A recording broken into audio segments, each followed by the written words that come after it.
Hi guys, welcome back to my YouTube channel. On today's video, I'll be ranking the romance reads I've read so far this year. Please note, these are all just my own opinion and I am still at the beginning of my reading journey, but I just wanted to share what romance books I've been reading so far because that is a genre I have been loving recently. And yeah, if that's something you're interested in, then keep watching. She was like a shot of espresso. She's like being bathed in sunlight. She's incredibly energetic and enthusiastic, and she had this sense of play and fun, which was incredibly exciting. So, to get started with, we're gonna start from the bottom and work our way up. To start with The Notebook. Now, I know it's a classic, I know everyone loves it. However, for me, it just felt, in comparison to all the other books I've read as well, it just felt very like meh. I know it's just about a rich boy and a poor girl, and I like the trope. I don't love the trope, I like the trope, but it just wasn't giving what I wanted it to give. Plus I've seen the movie as well, and it just wasn't living up to the standards I guess I set in my head, and maybe I just set myself up with that, but you know, it is what it is. There were some cute moments in here, like when he built the house for her and stuff, and when she came back, and the little scene by the fireplace, that was very cute. Other than that, it was just your typical kind of rich girl, poor boy. But I just don't think the tension, or there wasn't enough time given for them to really build, I don't know, a really strong connection that as a reader you'd be like, yeah, I'm rooting for you. Everyone loves it.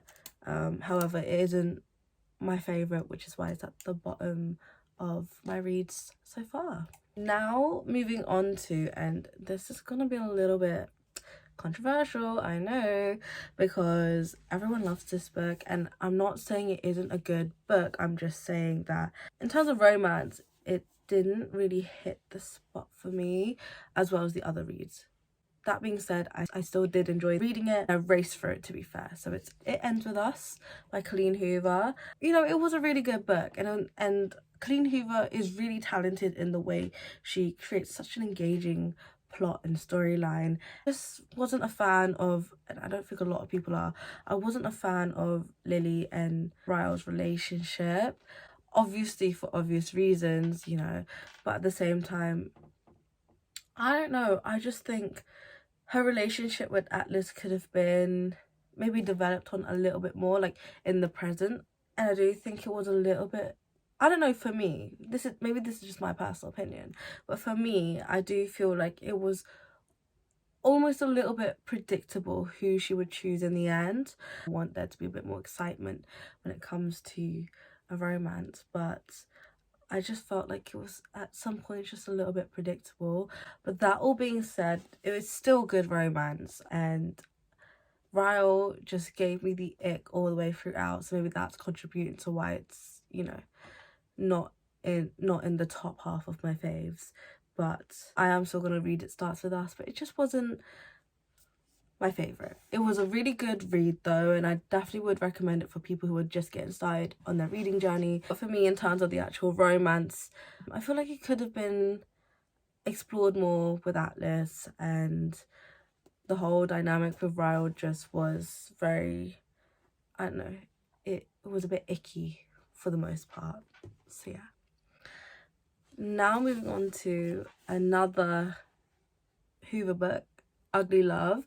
Now, this was a good book, and I read this in literally a night, and I really enjoy Colleen Hoover and her stories. I think she writes in a really engaging way, in a way that you want to really move forward with the story. However, the slight incest got to me, but I do think the spiciness kind of helps boost it a little bit above It Ends With Us as well. I do think like the overall kind of plot of it all was a lot more engaging.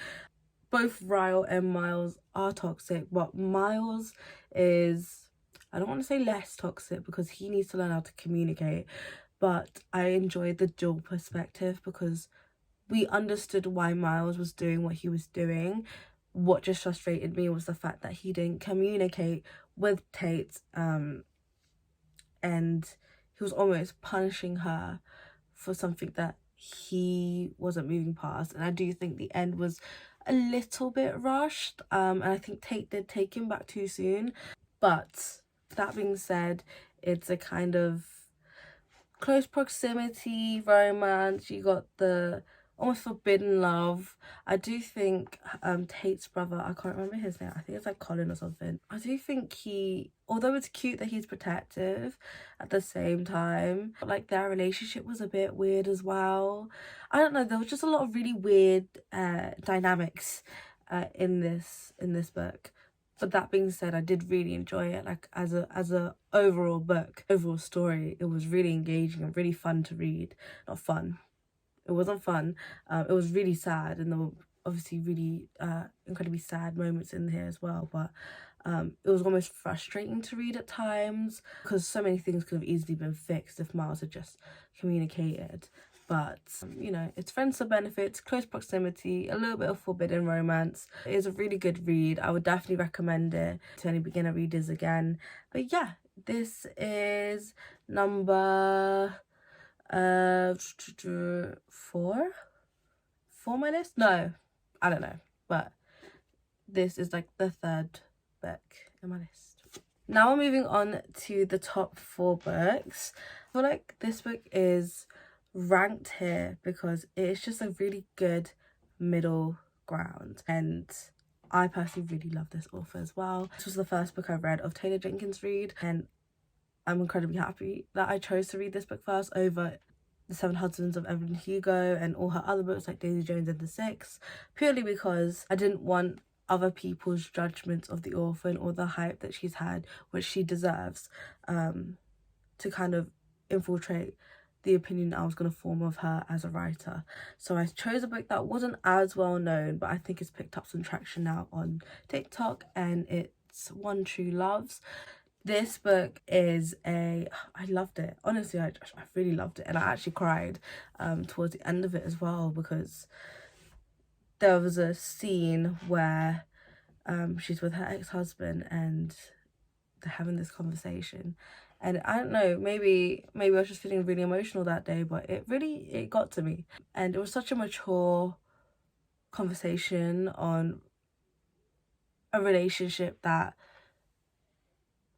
you know, they knew they had outgrown each other. It's almost that acceptance in the way they discussed their relationship that I think kind of got to me. And what I really love about Taylor Jenkins Reid is when she writes dialogue, she writes it realistically. Like, there are some books out there, like for example with The Notebook, like a lot of the dialogue felt just very cliche and very forced, and you wouldn't hear those things come out of a real person's mouth. Whereas with this, and you know, sometimes with Colleen Hoover as well, the dialogue reads so well, you would hear real people actually say this in a conversation. And what I loved about this book was it was realistic in the way that it showed how people can change and grow in different relationships. There was elements of second chance romance as well in here. I really did genuinely enjoy this book. It kind of changed my perspective a little on relationships. I do think it allowed me to heal a little as well, because it's so easy to just give up on love and think, oh, like, I'll never experience love again, when you thought you had it once already. So it's nice to see a character who's giving herself a second chance to fall in love. This next book, I guess technically isn't a romance. However, I'm going to count it as a romance because there was an ongoing romance throughout it, and obviously a lot of relationships were had in it. And it's the lovely 7 Husbands of Evelyn Hugo. You can see I've worn and torn this book to pieces because I was just gripped. I literally stayed up for hours, like every single night, just trying to get through it because you are so gripped. And the brilliant thing about Reid and Hoover, to be fair, they pace their books incredibly well. I really like the short chapters because you just want to read more. You want to know, well, what's going to happen next. You're left on a cliffhanger and you're thinking, okay, well, one more chapter. And before you know it, it's like 6 a.m, sun's out again, and it's the next day. But what I really loved about The Seven Husbands of Evelyn Hugo, and you'll see this as a recurring theme in my top 3 picks, is realism in the relationships she had, or in the actual true romantic relationship she had. Evelyn Hugo wasn't perfect, and you'll see that in the other characters as well. They weren't perfect, they were human, they made mistakes, and she takes accountability for the mistakes she makes in her relationship. And I enjoyed the fact that it was a woman who was trying to navigate your typical, work versus love balance, but at the same time it was so much more than that. It was about fighting sexism in the industry. It was about that loss of culture as well, and trying to navigate that. It was about family, essentially, like, when do you choose family, when do you choose love? There was so much to it. Loved the way it was written. I loved the way the romance was written. Every chapter just flowed into the next. And to be honest, this book and the other 2 books are now my entire personality, and I will forever just always think about this book and the romance and the way Evelyn was so realistic in her relationship, in the way she acted, in the decisions she made, and she wasn't perfect, and that was refreshing to see. It was also really interesting to read about a bisexual relationship as well, like a woman-woman relationship. That was really interesting to read as a straight woman myself. I got to understand a little bit more about bisexuality and how they feel, and I think it was a really good representation of a bisexual relationship, So yeah, I love Seven Husbands of Evelyn Hugo. The romance there, the drama, the scandals, everything about it was just impeccable. Now moving on to finally my top 2. And at number 2 we have the lovely, and you've seen me rave on, Normal People by Sally Rooney.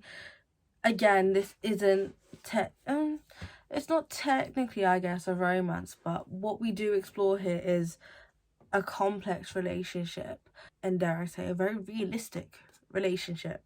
I know this book is very Marmite. Not everyone who picks it up loves it, but I think the experience is that both Connell and Marianne go through in their relationship is one that isn't unfamiliar with a lot of people. And I think the fact that a lot of people can relate to this book is why it's so Marmite, because unless you've gone through this particular journey, you're not really gonna, feel it as much as someone who has. And I think their relationship it's one of those ones where it's like, it just shows how complex we have made relationships and dating and wanting to be with someone these days, but also at the same time it shows how love isn't everything, and how it takes more than love to be in a relationship, to make it work.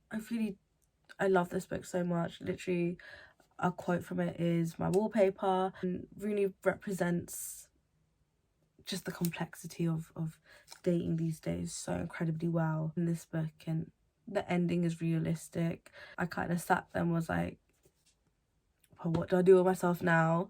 But I really appreciate Rudy for writing this book. I do feel like I related to it a lot, and it kind of put things into perspective for me, especially with dating in the UK, and just kind of seeing how both Marianne and Connell can't always just expect romance these days. You have to expect, there needs to be an adult level to it. So yeah. What I love about Normal People is the fact that it's right person, wrong time, but it doesn't fix it. Most books will go back and fix it and find the right time for them.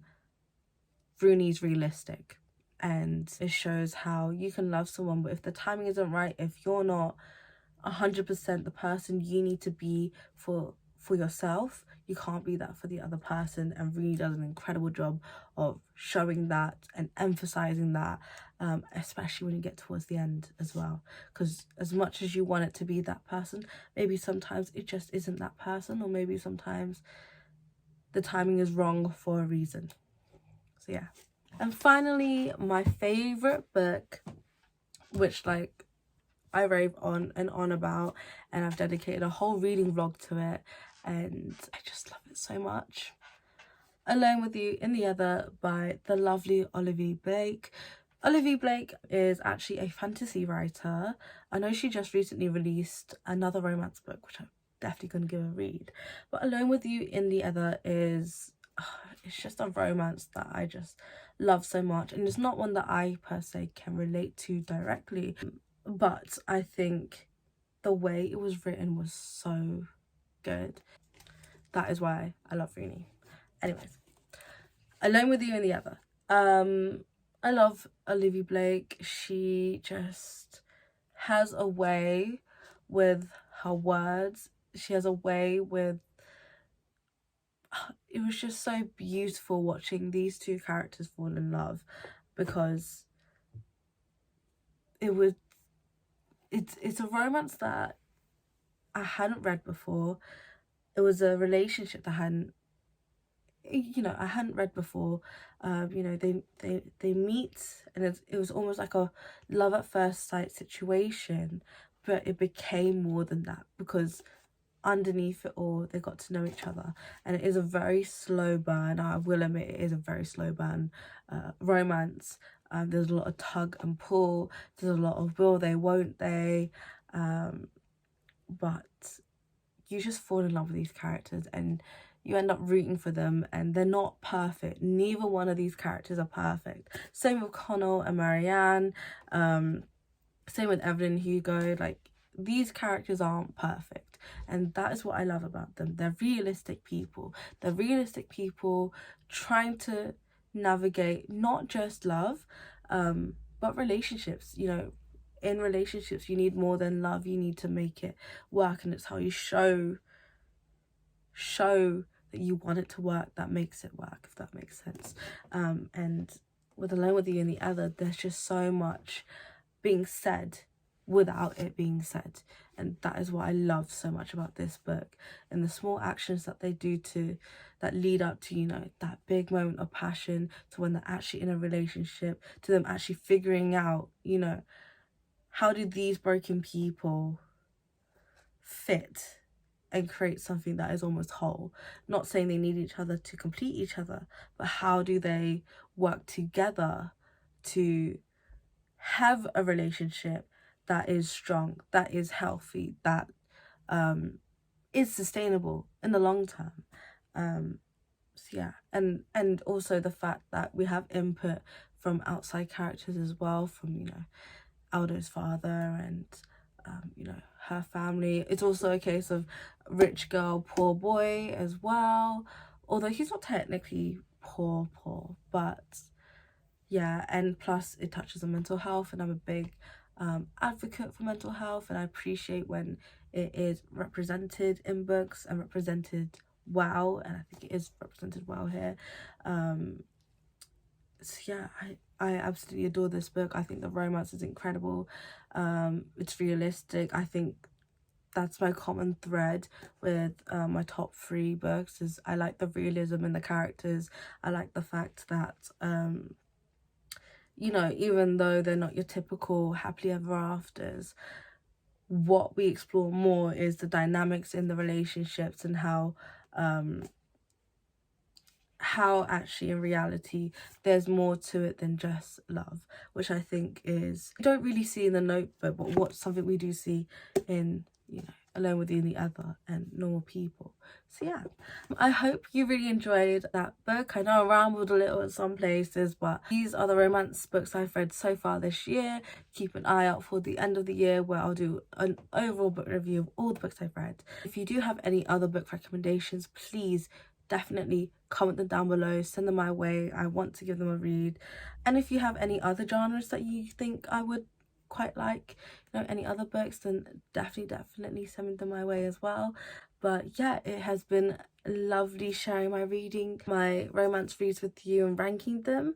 And yeah, see you in my next video. Bye. She was like a shot of espresso. She's like being bathed in sunlight. She's incredibly energetic and enthusiastic, and she had this sense of play and fun, which was incredibly exciting.